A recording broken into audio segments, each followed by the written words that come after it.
Industry executives say it all the time. Students need more training in the areas of science, technology, engineering, and math. STEM education is the future of the American workforce, but we have some work to do to catch up with our overseas competitors.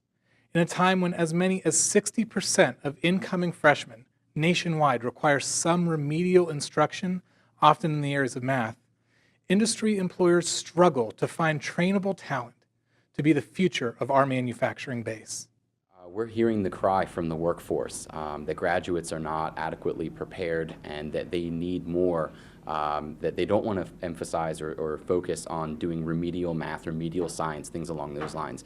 And we know that there are opportunities where we can integrate those things into our curriculum in ways that are fun and engaging for students that make them want to participate in our conservatory activities and just our everyday STEM-related courses. So by building that into the theme of the curriculum, we're finding that students are more apt to participate, more apt to engage and enjoy it.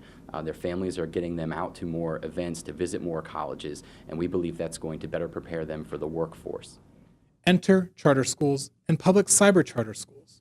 We're here at Commonwealth Connections Academy exploring the technology, curriculum, and programs that are drawing quite a bit of attention nationwide. Commonwealth Connections Academy is a statewide cyber charter school.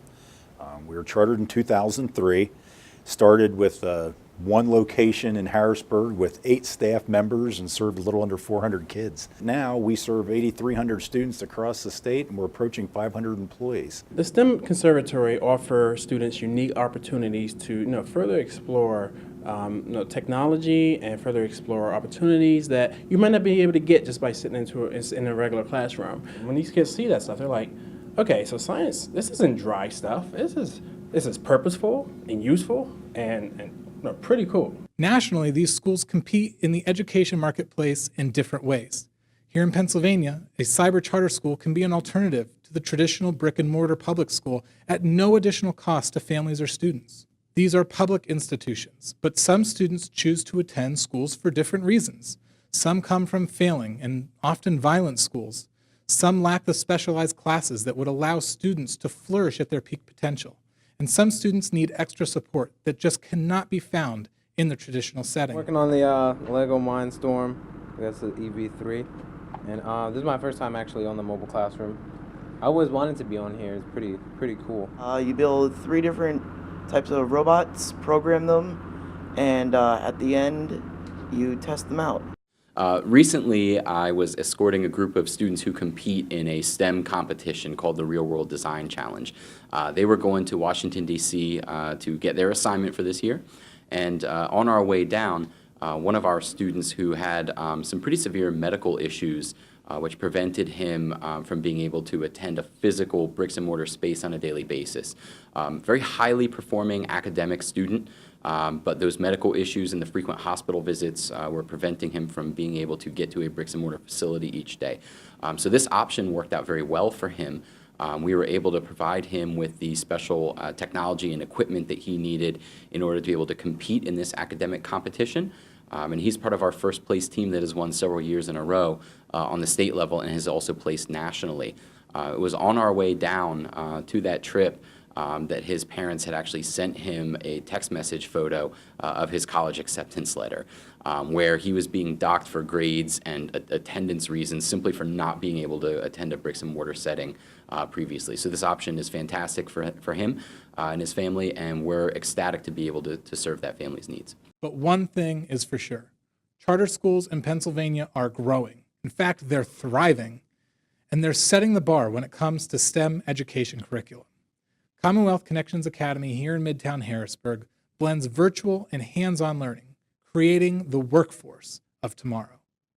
I think the new model will probably be more something like, it all depends on the student. This obviously, traditional setting isn't for every student. This setting isn't for every student, but having those options to meet every student's needs and really trying to figure out when the student comes into school what's going to be best for them and getting them to that approach, getting them to that model.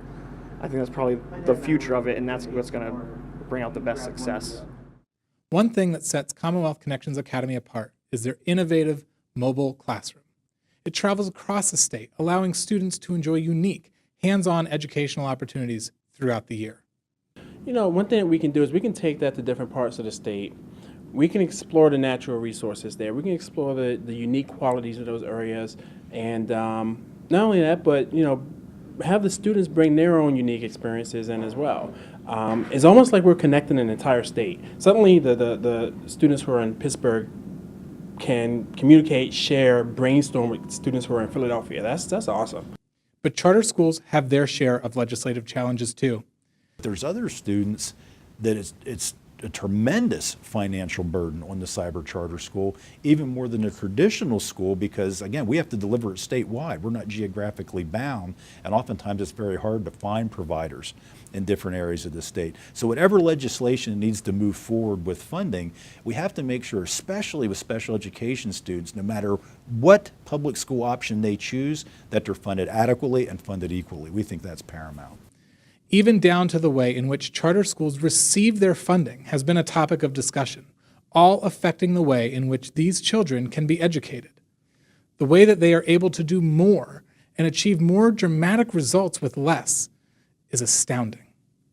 We offer over 600 educational field trips a year for our students to get them to just interact socially so they can have face-to-face, hands-on academics with the teachers and with other students.